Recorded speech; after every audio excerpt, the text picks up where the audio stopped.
Good morning again, everybody. It's day 22 of my vlog, and before we start, I want to make sure you can see my shirt. It's a minion that's going wah, and I think day 22 represents about 4 weeks plus of coronavirus shutdown, and I think we servants, minions, feel like going wah again. So this is actually today is part 4 of our study on this Psalm 92, which is the Sabbath day psalm according to its title. And we have learned that the Sabbath's purpose is to teach us to be thankful, to praise God for all he's done, to remember his faithfulness, his loving kindness, that he's really good, which is what that means. Even now in our prolonged Sabbath, we're going through, if you can't see God is really good, you're not really in a good place spiritually, if you can't be thankful. It teaches us to rest or Sabbath in God, that is, trust him, to trust him with our work, verses 4, 5, and 6, but it's not really our work, it's his work, which is why we can stop working and let him work and take care of us for the seventh day. God designed us to stop and let him make things happen, to grow. It shows us that we can trust him to protect us when we stop. Talks about workers of iniquities and enemies in verses 7, 8, 9, 10, and 11.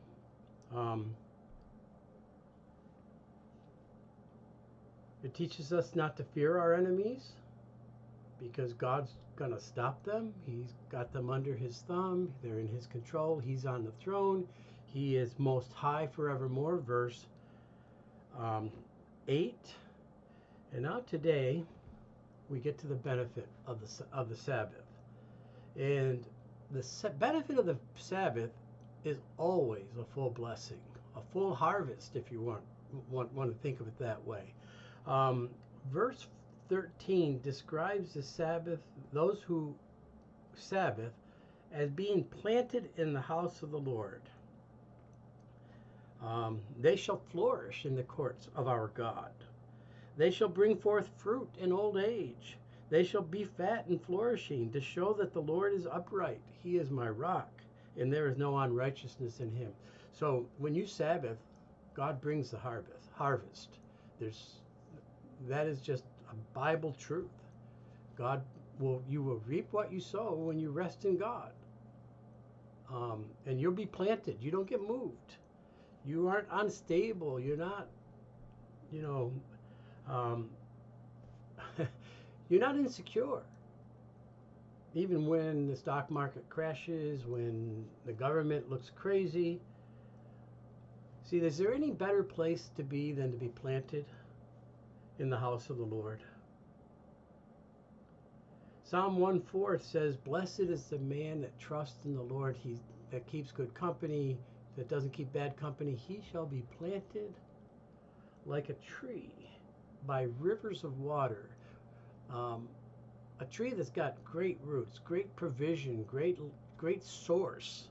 And when we Sabbath, we plant ourselves in God, in his house.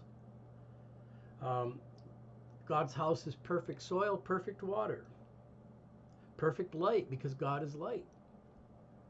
This man brings forth fruit at the right time. In Psalm 1:4 it says, in his season, at the right time. Psalm 92:14 says, they shall bring forth fruit in old age. They shall be fat and flourishing. There's no retirement home. There's no, what am I going to do with the rest of my life? I'm bored. No endless bingo and watching TV all day and hoping for a visitor or hoping for a phone call because no one remembers you. No day after day of golf. Nothing wrong with golf. No endless cruises and wasting money on, and I'm saying that wasting because I think people spend a lot of money on these things, and um, when one cruise might do it, they do 2, 3, 4, 5. Um, these, so here these people are. Their life is full and rewarding, even now in old age. They're not lonely. It says they shall be fat and flourishing. I'll let you think about what that means, but the idea is just really, really healthy, emotionally, physically, spiritually, socially. If you're planted in the house of the Lord. Verse 15 it's kind of like a bookend to the title of the psalm. The psalm says a psalm for the Sabbath day, and then it says to show that the Lord is upright. That is, the Sabbath day gives us time to see, to demonstrate that God is straightforward and not broken and twisted and perverted and nasty, and that He's someone to be trusted. Upright means dependable. There's no darkness, not perverted. So the author concludes with this: He is my rock.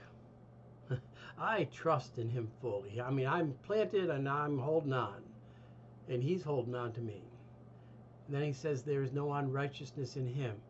The more you Sabbath, that is, rest in God, the more you will know that He is not in any way unrighteous. And that means this: everything He does is right. Everything He does is right working. It's morally right, socially right, politically right, in every way. So as this is our conclusion for now, at least, of Psalm 92. I don't think I'm going to forget it. So may God bless you as you go out and Sabbath.